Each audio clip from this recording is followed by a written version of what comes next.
Kok bisa sih ada toko klien dikerjain Mea dari tadinya order sehari 200 jadi 6 sehari.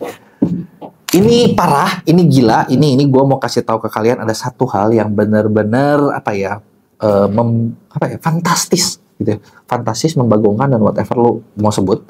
Jadi kebenaran kemarin gue lagi ada satu acara di kantor TikTok dan terus ada satu orang dia komplain. Dia komplain berat, udah gitu dia ceritakan, wah ini gila nih, toko gua dari 200 jadi 6 sehari. Gua sampai kaget, gitu kan. Nah, tapi ternyata dari kasus ini, gua nemuin satu pelajaran yang mahal banget. Dan buat kalian, seller TikTok kalian perlu tahu, karena kalau lu nggak ngerti ini, percaya sama gua, ini bukan cuma dialamin sama orang ini, tapi kalian bakal ngalamin hal yang sama. Sebelum gua bahas, buat kalian baru nonton, jangan lupa lu buat subscribe dan klik aktifin loncengnya ya. Oke, jadi gini dia ceritanya. Jadi tadi yang udah gue bahas, jadi gue kemarin belum lama ketemu ada satu seller, produknya adalah elektronik, gitu kan. Dan elektronik ini yang jualnya, memang gini sih ya, gue tahu banyak seller, itu kan basicnya memang nggak ngerti tentang dunia digital tuh kayak gimana. Banyak yang ketika baru masuk, jualan di mana, dari offline pindah ke online, terus tau begitu jualan, kok enak gitu kan, kok dapat ordernya banyak, dan punya toko banyak, wajar banget. Gitu kan. Dan ketika gue ngobrol sama orang ini, dia juga bilang, gue tuh pemula, jadi gue nggak ngerti ya. Pokoknya yang gue tahu adalah kayak gini, maunya kayak gini, gue nggak mau pusing kan, gue nggak mau pusing karena itu gue kerja sama dengan kalian. Nah, dia ngomong kayak gitu. Terus kenapa kok bisa dari 200 sampai jadi 6 sehari? Dan itu kayaknya menyakitkan banget buat dia. Gue ngerti sih, karena kalau gue di posisi itu juga gue pengen marah, gitu kan. Nah, tapi setelah akhirnya di acara kemarin, saking gue penasaran, jadi gue langsung tindak lanjut dong. Gue tindak lanjut, gue cek langsung ke tim gue seperti apa yang terjadi dan lain sebagainya. Dan akhirnya gue nemuin ada satu hal yang bener-bener ini tuh lu bener-bener harus tahu, lu harus ngerti, karena kalau enggak lu pasti bakal ngalamin hal yang sama. Nah, yang lu ngerti adalah gini konsepnya. Jadi secara konsep dulu ya, secara konsepnya adalah toko kalian itu bakal rame kalau ada jalan ke situ. Bener nggak? Masuk akal ya. Contoh gini, lu punya toko offline lo misalnya katakanlah di jalan mana nih? Di daerah SCBD. Wah, Jakarta keren dong, daerah rame, daerah macet, daerah orang berduit. Di SCBD, selama SCBD-nya rame, toko lo pasti banyak yang lihat. Ada yang beli atau enggak itu ya inilah ya, gimana berkat Tuhan.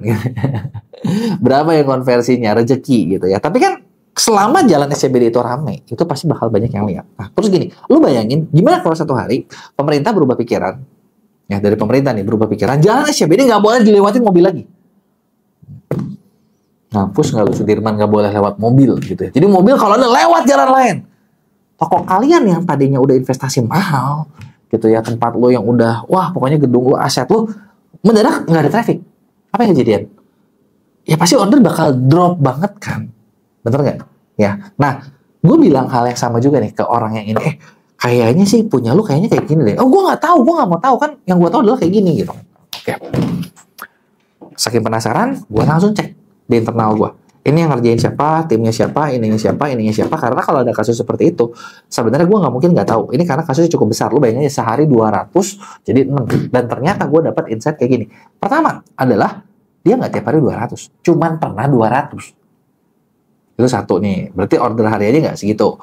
Yang kedua adalah ternyata order dia 80% sampai 90% lebih sumbernya dari afiliator. Dan yang ketiga adalah, kenapa dia turun? Ketika masuk ke kita, tokonya lagi turun.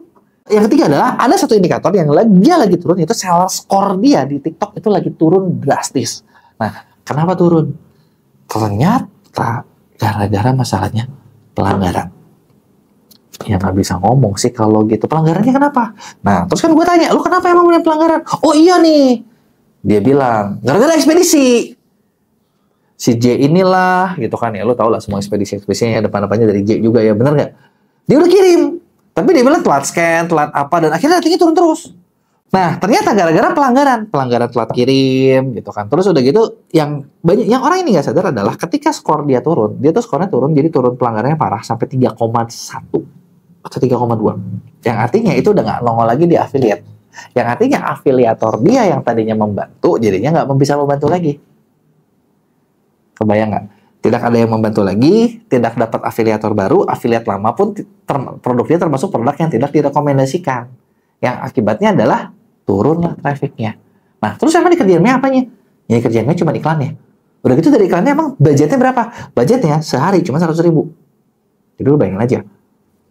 80% turun, dikasih traffic baru. Cuma traffic baru ini kagak ngangkat. Nah, insight yang penting yang perlu kalian nge adalah ketika toko lu lagi dihukum, gitu ya. Dan ini kita serba salah. Sebenarnya kita juga bilang sih sama klien, ini tuh lu lagi dihukum loh. Ini kalau kita kerjain juga lu bakal tetap turun. Gitu kan. Kalau misalnya kayak gini, lu maunya gimana? Apakah di kita tuh bisa di hold? Jadi ketika kalian ada masalah, di Maya tuh bisa di hold dulu, biar lu beres dari masalah, atau lu ganti toko yang lebih bagus supaya performnya jadi bagus. Kan lu tetap untung ujung-ujungnya. Ternyata dia sendiri yang, oh ya udahlah, biarin aja gitu. Karena kalau dibiarin, sebenarnya itu malah bikin tokonya makin turun. Kalau tokonya makin turun, ya makin berat lagi dan tidak akan keangkat penjualannya. Gitu ya. Nah, jadi buat kalian nih, coba yang lo jualan TikTok Shop, coba lo perhatiin dulu. Jangan-jangan kalau toko lo turun, itu gara-gara apa yang dialami orang ini. Bener nggak? Dan kalau kalian nggak tahu kenapa, kalian bahkan ya jadi ya, oh ini kenapa nih gue kayak gini, kayak gitu, kayak gini, kayak gitu. Gitu kan. Nah, ketika lo kerja sama, kayak sama kita bisa kasih tahu lo kayak gini, lo kayak gitu. Solusinya adalah kayak gini.